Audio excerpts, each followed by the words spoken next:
Auzubillahiminash-shaytanir-rajeem. Bismillahir-rahmanir-rahim. The new topic for discussion, that is the Golgi apparatus. Golgi apparatus या Golgi bodies या Golgi complex. This is another syllabus which we will discuss today. अगर आपको याद हो तो इससे पहले राइबोसोम्स लास्ट लेक्चर में हुआ था. Golgi apparatus के मुख्तलिफ किताबों में मुख्तलिफ नाम हैं. कुछ नाम ये इस्तेमाल किए जा रहे हैं: lipochondria, idiosome, Dalton complex, Baker's body, dictyosome. ये मुख्तलिफ नाम है, लेकिन जो कॉमन नाम है गोल्जी apparatus या गोल्जी बॉडीज या गोल्जी कम्प्लेक्स, ये इस्तेमाल होता है. So what are Golgi bodies? सबसे पहले इसकी डिस्कवरी है. So the Camillo Golgi, that was an Italian cytologist.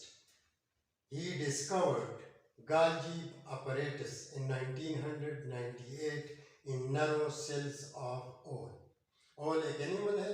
owl के nerve cells में 1998 में कैमिलो गोल्जी ने Golgi apparatus को डिस्कवर किया है.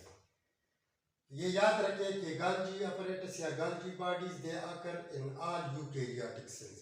Golgi bodies जितनी भी यूकेरियोटिक सेल्स हैं उनमें पाया जाता है, सिवाय mature sieve cells in case of plants and spermatocytes या sperm cells and red blood sales.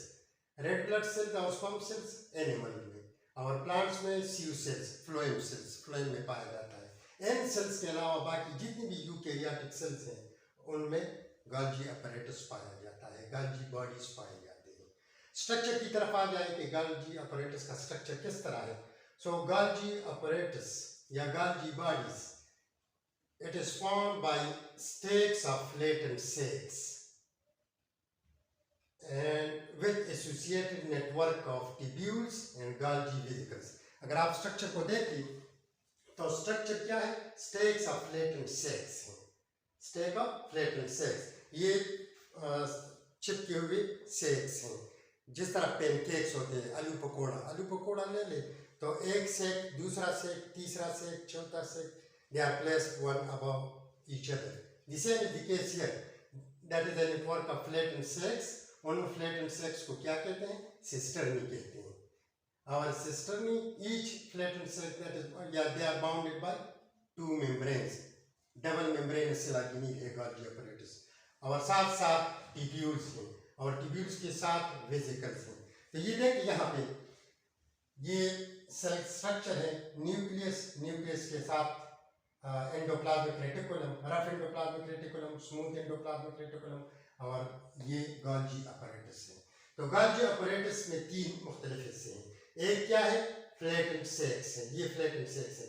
ये एक फ्लैटेंड सेक है, ये दूसरा सेक है, ये तीसरा फ्लैटेंड सेक है, और ये चौथा फ्लैटेंड सेक है. So there is a stack bundle group. A group of flattened sacs, उन सेक्स को टेक्निकली सिस्टर्नी कहा जाता है. एक को सिस्टर्ना कहा जाता है. ये एक फ्लैटेंड सेक्स है, दूसरा, तीसरा, चौथा फ्लैटेंड सेक्स के साथ टिब्यूल्स हैं. ये देखें, ये एक टिब्यूल है, ये दूसरा टिब्यूल है, ये तीसरा टिब्यूल है. तो फ्लैटेंड सेक्स हैं, फ्लैटेंड सेक्स के साथ टिब्यूल्स हैं, और टिब्यूल्स के साथ एसोसिएटेड वेसिकल्स हैं. सबको मिला के they are collectively called dictyosome. So each stake of flattened sacs with tubules and vesicle, इसी एक ग्रुप को डिक्टायोसोम कहा जाता है. So the unit of Golgi apparatus is डिक्टायोसोम, and each डिक्टायोसोम is formed by stakes of flattened sacs with associated tubules and vesicles या Golgi vesicles.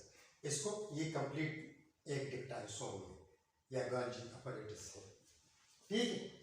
अभी ये याद रखें कि Golgi apparatus या dictyosome they are develop from endoplasmic reticulum. Endoplasmic reticulum से develop हो जाते हैं. जब हम Golgi apparatus की बात करते हैं तो इसके साथ इसका जिक्र जरूर होगा एंडोप्लाज्मिक रेटिकुलम का. ये देखिए, एंडोप्लाज्मिक रेटिकुलम में रफ एंडोप्लाज्मिक रेटिकुलम है और स्मूथ एंडोप्लाज्मिक रेटिकुलम है. रफ एंडोप्लाज्मिक रेटिकुलम में ये पहले डिस्कस हो चुका है कि राइबोसोम मौजूद है, तो राइबोसोम्स की मौजूदगी की वजह से यहाँ पे प्रोटीन्स बन रहे हैं. जबकि स्मूथ एंडोप्लाज्मिक रेटिकुलम का फंक्शन क्या है, लिपिड मेटाबॉलिज्म है, कार्बोहाइड्रेट मेटाबॉलिज्म है, ठीक है, डिटेल पहले हो चुका है। यहाँ पे मैं समराइज कर रहा हूँ कि ये भी टिब्यूल है, ये भी टिब्यूल है, लेकिन दोनों टिब्यूल, ये भी it is a network of tubules और it is also a network of flattened cells या टिब्यूल्स, लेकिन फर्क क्या है, ये यूनिफॉर्म वॉल्यूम की है, यूनिफॉर्म साइज के है। यहाँ पे ये फ्लैटेंड सेल्स यानी ये ट्यूब लाइक स्ट्रक्चर है और यहाँ पे इसका ये लास्ट पोर्शन या सिरा ये फैला हुआ है, डायलेटेड है, ठीक। तो ये फर्क आ रहा है यहाँ पे कि उनके एंड्स डायलेटेड हैं। तो रफ अभी जहाँ पे एंडोप्लाज्मिक रेटिकुलम मौजूद हो, एंडोप्लाज्मिक रेटिकुलम के साथ गाल्जी बॉडीज भी होंगे, तो एंडोप्लाज्मिक रेटिकुलम से गाल्जी बॉडीज डेवलप हो जाते हैं। फंक्शन में पर दोनों का एसोसिएशन कवर हो जाएगा। यहाँ पे भी वेसिकल्स मौजूद है, यहाँ पे भी वेसिकल्स मौजूद है, यहाँ पे भी टिब्यूल्स मौजूद है, यहाँ पे भी टिब्यूल्स मौजूद है, ठीक है। ये स्मूथ एंडोप्लाज्मिक रेटिकुलम है, ये रफ एंडोप्लाज्मिक रेटिकुलम। अभी ये इसी तरह यहाँ पे भी जो स्पेस है इसको सिस्टर्नल लूमेन कहा जाता है, इसी तरह यहाँ पे भी सिस्टर्नल लूमेन पाया जाता है। ये क्योंकि गाल्जी complex develop from endoplasmic reticulum, तो यहाँ पे सिस्टर्नल लूमेन है, यहाँ पे भी सिस्टर्नल लूमेन है, ठीक है। इस फ्लैटेंड सेल्स को सिस्टर्ना कहा जाता है, एक को सिस्टर्ना कहा जाता है, ग्रुप को सिस्टर्नी कहा जाता है। यहाँ पे भी ये सिस्टर्नी है, तो सिस्टर्ना से सिस्टर्ना डेवलप हो जाता है, तो गाल्जी बॉडीज डेवलप हो जाते हैं एंडोप्लाज्मिक रेटिकुलम से।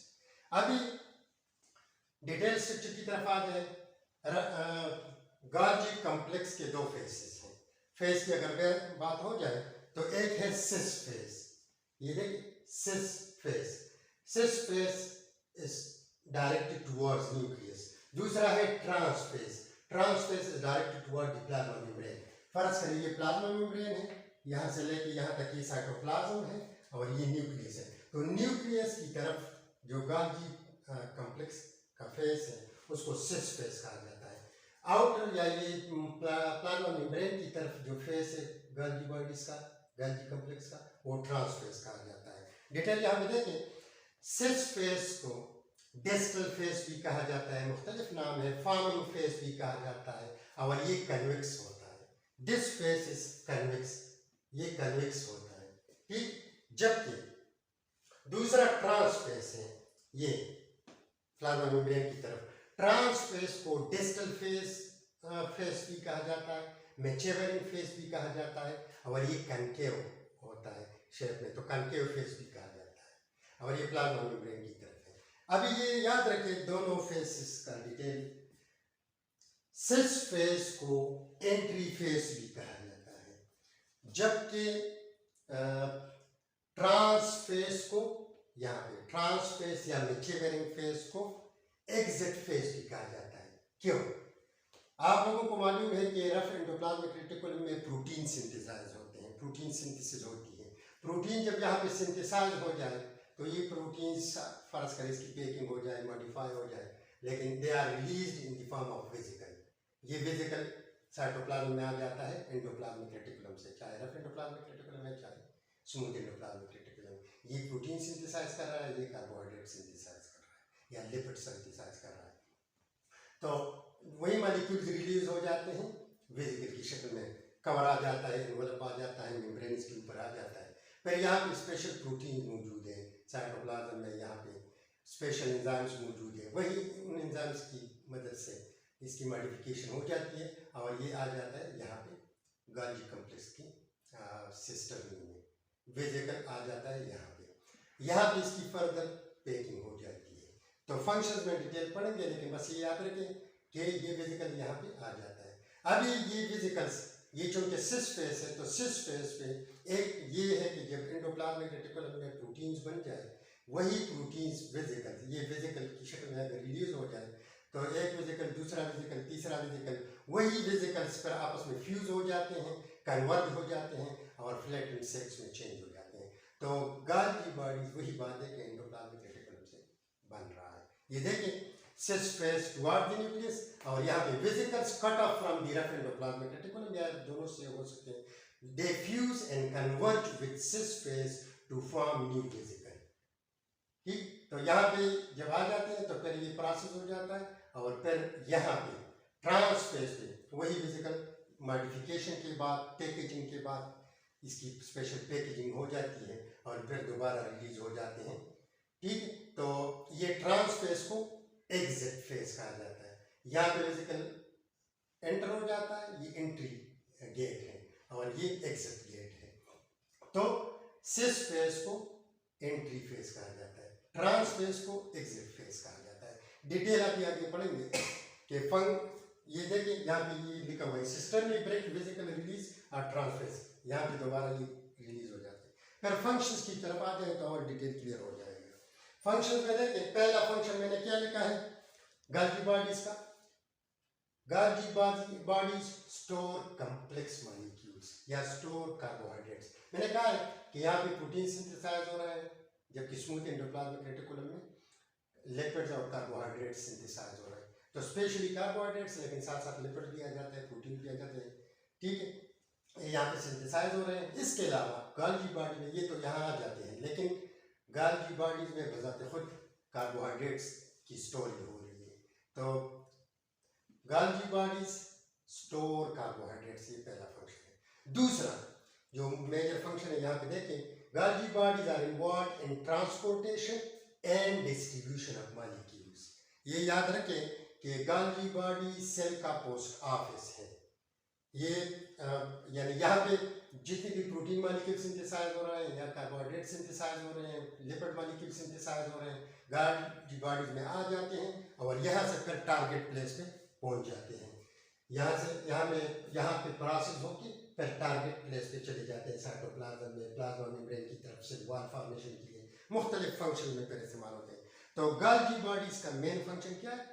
To transport and distribute different molecules to the target places, इसलिए इसको पोस्ट ऑफिस कहा जाता है। बिल्कुल इसी तरह कि लेट सपोज एक कारखाना है, तो एक जगह मटेरियल तैयार हो जाता है, दूसरी जगह वहाँ इसकी पैकिंग हो जाती है और फिर डिस्ट्रीब्यूट हो जाता है।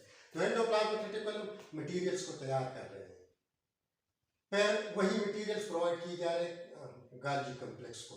गोल्गी कॉम्प्लेक्स की पैकिंग कर लेते हैं। फॉर एग्जांपल बिस्किट्स है, जो भी खुराकी चीज़ें हैं, यहाँ पे फिर इसकी पैकिंग हो जाती है। जिस तरह कारखाने में पैकिंग हो जाती है, इस तरह यहाँ पे इसकी पैकिंग हो जाती है मॉलिक्यूल्स की और फिर आगे जाके डिस्ट्रीब्यूशन इसकी हो जाती है सेल के मुख्तलिफ पार्ट्स में। तो ट्रांसपोर्टेशन और डिस्ट्रीब्यूशन ऑफ मॉलिक्यूल्स में इन्वॉल्व है। फिर वही रिलेटेड है पैकेजिंग। तो पैकेजिंग फॉर एग्जांपल यहाँ पे प्रोटीन मॉलिक्यूल सिंथेसाइज हो गए, जाता है वही प्रोटीन मॉलिक्यूल्स आ जाते हैं गोल्गी कॉम्प्लेक्स में। गोल्गी कॉम्प्लेक्स में इसकी पैकिंग हो जाती है, इसकी मॉडिफिकेशन हो जाती है, इसमें चेंजेस हो जाती है। लेट सपोज प्रोटीन्स है, कार्बोहाइड्रेट्स हैं, तो कार्बोहाइड्रेट्स की ट्रिमिंग अगर हो जाए, डिलीशन हो जाए, एक पोर्शन इससे डिलीट हो जाता है ज़रूरत के मुताबिक, कहाँ पे इसको डिस्ट्रीब्यूट करना है, कहाँ पे इसे जाना है, तो इसके मुताबिक इसमें डिलीशन और एडिशन हो जाती है। ट्रिमिंग ऑफ कार्बोहाइड्रेट्स हो जाती है या एडिशन हो जाता है। ठीक है, प्रोटीन और कार्बोहाइड्रेट्स या दोनों मिलकर इसमें मॉडिफिकेशन होके ग्लाइकोप्रोटीन, ग्लाइकोलिपिड्स, अगर लिपिड्स और कार्बोहाइड्रेट्स मिल जाए, लिपिड्स और प्रोटीन मिल जाए, तो कंजुगेटेड मॉलिक्यूल्स भी बन जाते हैं और वही कंजुगेटेड मॉलिक्यूल्स पर मुख्तलिफ फंक्शंस के लिए इस्तेमाल होती है। तो पैकेजिंग इसकी हो जाती है। और लेट सपोज फिर पैकेजिंग के साथ ये भी इंटर रिलेटेड है, सारी चीज़ें इंटर रिलेटेड है, सारे फंक्शन। अभी देखिए फॉर्मेशन ऑफ लाइसोसोम्स, एक सेल ऑर्गेनील है लाइसोसोम्स, पैराक्सिसोम्स, ग्लाइएक्सिसोम, ये मुख्तलिफ सेल ऑर्गेनील्स हैं, सिंगल मेम्ब्रेन सेल ऑर्गेनील्स हैं। तो ये क्या है? एक्चुअली वही सिंगल मेम्ब्रेन है और साथ साथ इसके अंदर मुख्तलिफ किस्म के एंजाइम्स, को एंजाइम्स मौजूद होते हैं। तो वही एंजाइम्स और को एंजाइम्स या प्रोटीन मॉलिक्यूल्स, अगर कार्बोहाइड्रेट मॉलिक्यूल्स मौजूद है तो कहाँ से आ रहे हैं? एंडोप्लाज्मिक रेटिकुलम से। और कहाँ पे इसकी मॉडिफिकेशन या पैकिंग हो जाती है? गोल्गी कॉम्प्लेक्स में। और फिर वही यहाँ से आके प्रोसेस होके वेसिकल्स की शक्ल में रिलीज हो जाते हैं। तो इन वेसिकल्स में, गोल्गी वेसिकल में ये भी पॉसिबिलिटी है कि ये लाइसोसोम हो, या ये भी पॉसिबल है कि ये पैराक्सिसोम हो, ये ग्लाइएक्सिसोम हो। तो ग्लाइएक्सिसोम्स या पैराक्सिसोम्स या लाइसोसोम जो सिंगल मेम्ब्रेन सेल ऑर्गेनील्स हैं, ये भी वहाँ से गोल्गी अपरेटस से रिलीज हो जाते हैं वेसिकल की शक्ल में। नेक्स्ट है सिक्रीशन या एक्सोसाइटोसिस। ये भी बहुत इंपॉर्टेंट फंक्शन है गाल्जी कॉम्प्लेक्स का, कि गाल्जी कॉम्प्लेक्स या Golgi body they are involve in secretion, cell secretion. Cell secretion किस तरह है? फर्ज करें एक प्रोटीन मालिक्यूल्स यहाँ पे बन गए, मॉडिफाई हो जाते हैं गाल्जी कॉम्प्लेक्स में और रिलीज हो जाते हैं सेल से प्लाज्मा मेम्ब्रेन के थ्रू।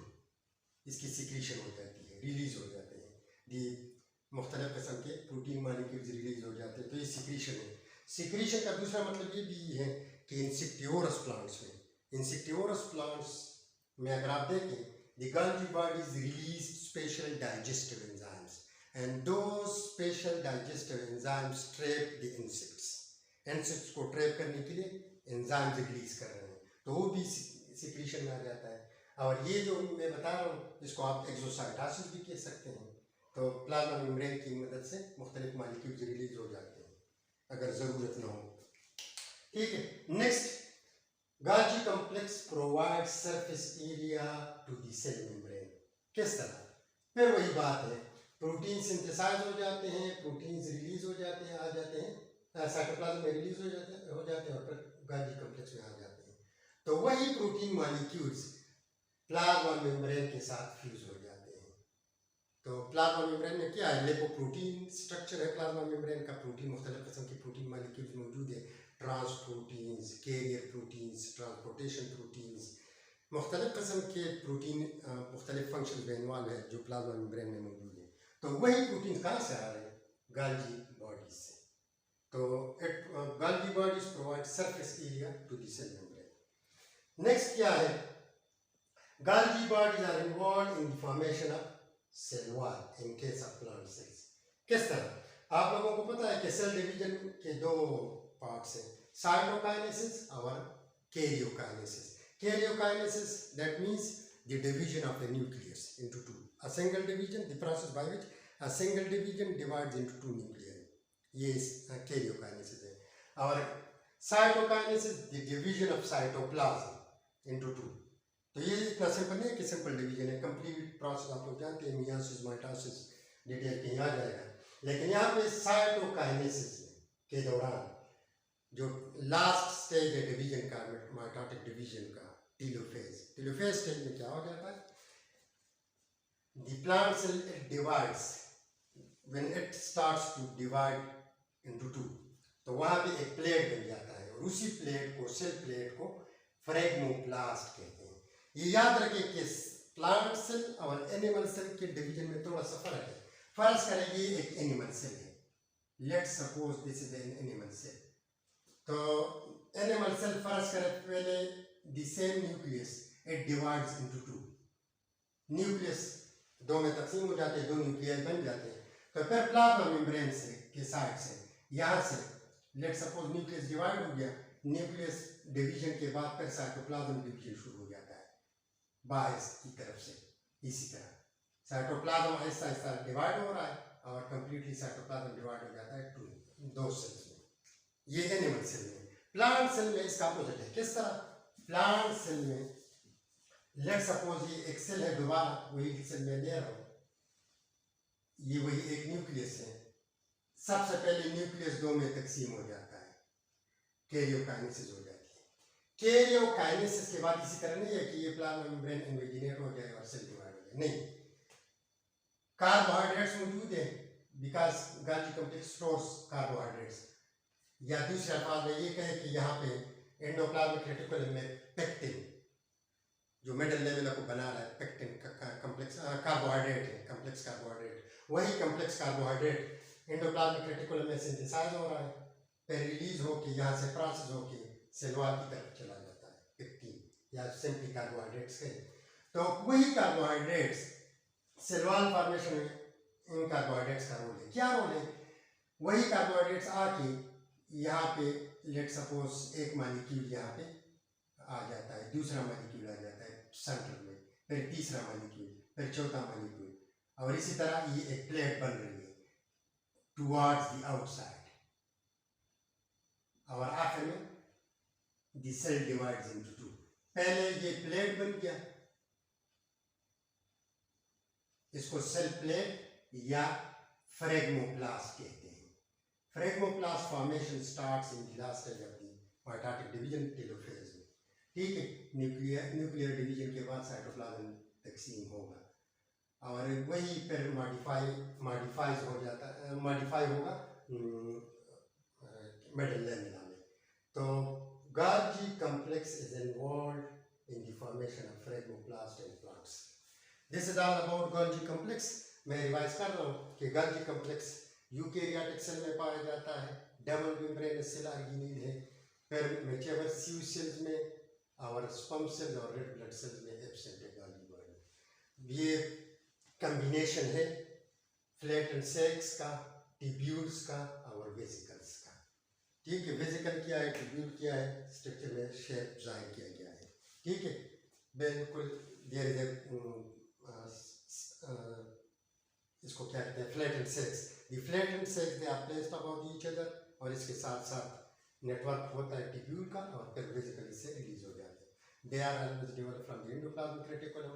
फिर न्यूक्लियस की तरफ Golgi बॉडीज का जो फेस है उसको सिस फेस कहा जाता है, प्लाज्मा मेम्ब्रेन की तरफ जो फेस है उसको ट्रांस फेस कहा जाता है। ये एंट्री फेस है और वो एग्जिट फेस है, ठीक है। फंक्शंस में modification of different molecules, packaging of different molecules, secretion में इन्वॉल्व है, फ्रेगमोप्लास्ट फॉर्मेशन में इन्वॉल्व है, सेल मेम्ब्रेन को सरफेस एरिया प्रोवाइड कर रहा है। This is all about Golgi bodies. Thank you very much.